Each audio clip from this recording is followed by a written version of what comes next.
अध्यात्म विज्ञान कोई धर्म या संप्रदाय नहीं है, ये स्पिरिचुअल साइंस है जो कुदरत के कानून पर आधारित है।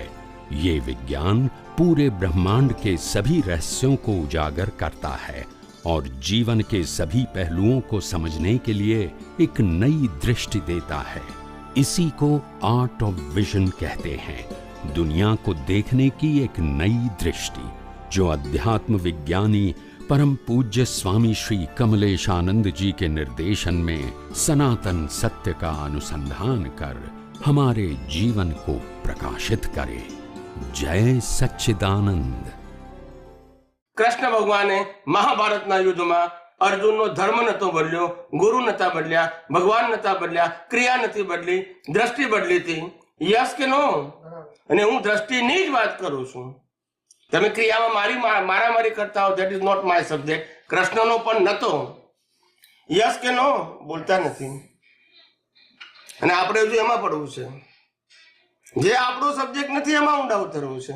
બીજો ક્વેશ્ચન ગઈકાલે તમે જે કઈ દ્રષ્ટિ દોષ મન વચન કાયાથી જે કઈ દ્રષ્ટિ દોષ હોય, મન વચન કાયાથી થાય એને દ્રષ્ટિ દોષ ના કહેવાય, ક્રિયા દોષ કહેવાય। એની ક્રિયા દોષ કહેવાય। અને દ્રષ્ટિ દોષ એટલે હું શુદ્ધાત્મા છું અને મન વચન કાયની અવસ્થા માત્ર કુદરતી રચના છે, એ મેં ના જોયું, એ મારો દ્રષ્ટિનો દોષ। મન વચન કાયાએ શું કર્યું એ મારા દ્રષ્ટિનો દોષ નથી, ક્રિયાનો દોષ છે, એ પ્રકૃતિનો સબ્જેક્ટ છે। સમજાયું? દ્રષ્ટિ દોષ એટલે પ્રકૃતિનો દોષ મારો છે નહીં। મારી દ્રષ્ટિમાં મેં કુદરતી રચના ન જોયું, શુદ્ધાત્મા પદમાં ના રહ્યો, એ મારો દ્રષ્ટિનો દોષ। સમજાયું કે નહીં ધર્મેશભાઈ? આને શું કર્યું એ મારો દોષ નથી, મેં આને કુદરતી રચના ના જોઈ એ મારો દોષ, હું શુદ્ધાત્મામાં ન રહ્યો એ મારો દ્રષ્ટિનો દોષ, જ્ઞાન દર્શન મને સમ્યક ના રહ્યું એ મારો દ્રષ્ટિનો દોષ, એની માફી માંગુ છું।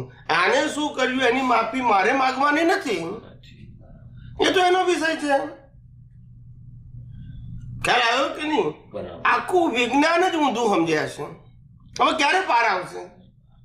મન વચન કાયાનો દોષ શું કહેવાય? તમે શું કીધું?